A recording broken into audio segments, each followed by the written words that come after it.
Hi, this is Tracy HD, and I want to thank you for joining me today for our daily energy and guidance reading. And I consider this a timeless reading, although today is February 19th of 2020. Whenever this message reaches you is when you're meant to hear it. And I figured I would do a new deck for the next few readings. We're using the Work Your Light Oracle cards by Rebecca Campbell and artwork by Danielle Noel. And I received these cards quite a while back, and I don't believe I've ever used them. They kind of got lost in the shuffle, but they're beautiful cards. So let's see what the messages are. You can use this as a pick a card reading, or you could use it as a blended reading with all three cards combined. As I shuffle the deck, I'm asking all light beings, angels, and God to relay the message to me I need to share with my viewers for our highest good. We already had some jumping cards here, so we're going to take these, okay, and then I'm going to take the bottom card. Okay, and the first card today is the Initiation. And it looks like a very, very powerful card. We have these dark skies here in this lightning bolt. Okay, however, it looks like there's a little opening into a beautiful, beautiful beach there with beautiful, calm, tranquil waters and a beautiful pink sky. But surrounding this card is all this stone and rocks, and it looks like there's snakes down here. So it's a very ominous look to the outside. But if you go in through that door, it looks beautiful. It looks like paradise. And the card says, rite of passage, you're going somewhere sacred. And let me see what the book has to say about this. Okay, because that is just an amazing, amazing card.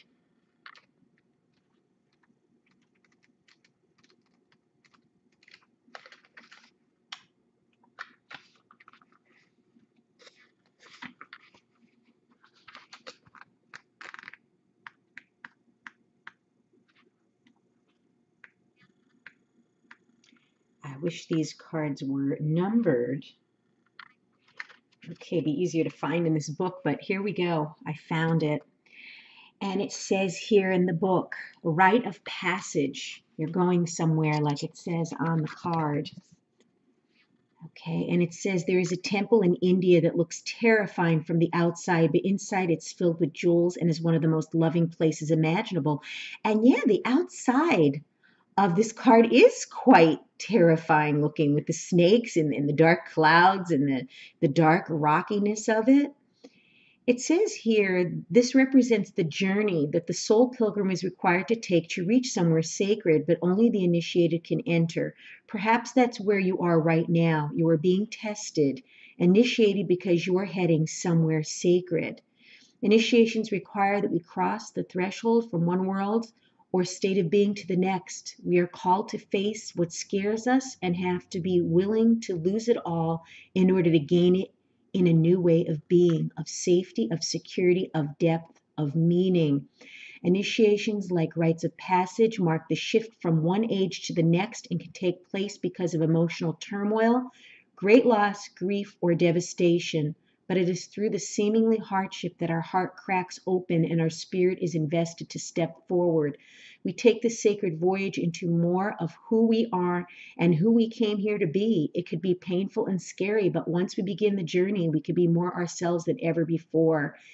If you're in the middle of an initiation right now, you will get through it. And one day soon, you will bless the thing that broke you down and cracked you open because the world needs you open. You are going somewhere sacred. It will be worth it. And you're closer than you think. How beautiful is that?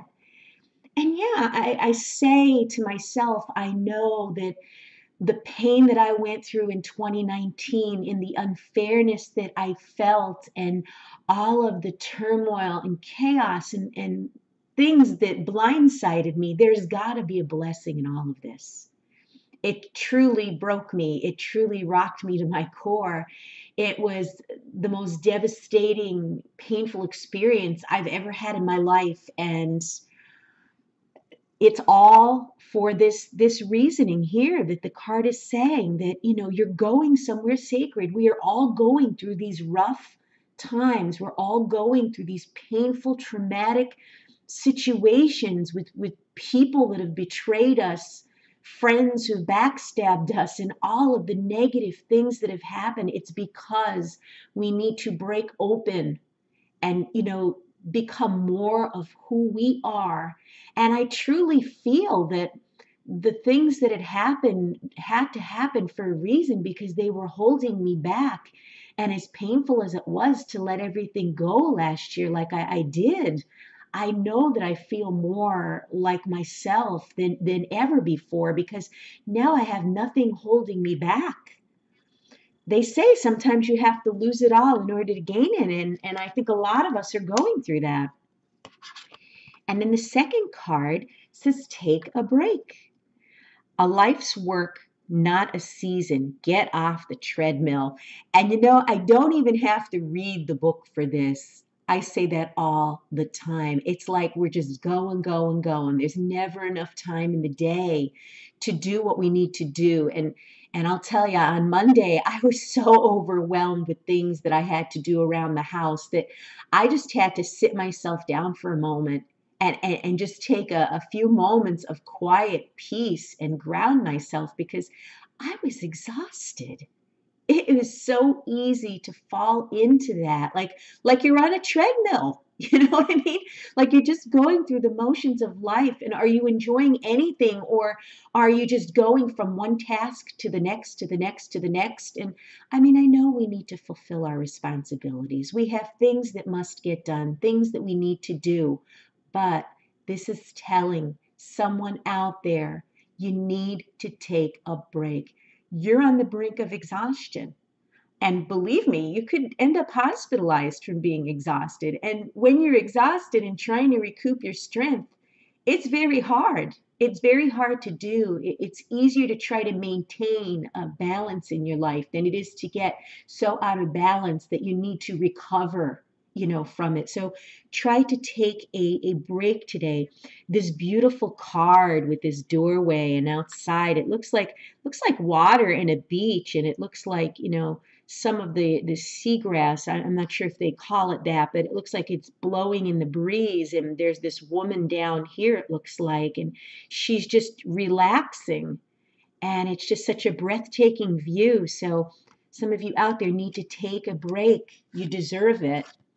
And the last card is Priestess. And it says, how are you being called to step up and lead? And yeah, this synchronized so well with the first card. You've gone through it all. You've been through hell and back. And you had to go through this breaking point. You had to be brought to your knees, so to say, in order to step up to this.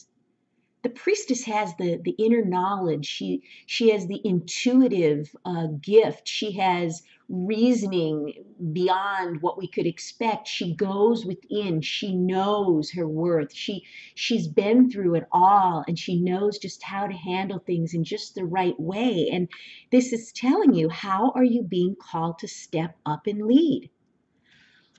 And let me take a look at this card here in the book to see what it has to say, because it's pretty straightforward. It's asking you, now that you have this knowledge, what are you going to do with it? Okay? We need light workers to be able to help those that are going through the things they are going through, because we've all gone through the things. We've passed our test. Hopefully we've passed our test. If we didn't learn our lesson, of course, the test is going to keep repeating itself. But this card here says, the priestess is a teacher dedicated to service, freedom, and leadership. You don't need to have it all together to lead. In fact, it helps if you don't. No one wants a perfect angel who hasn't made any mistakes. Let your life be your message. Yes, yes.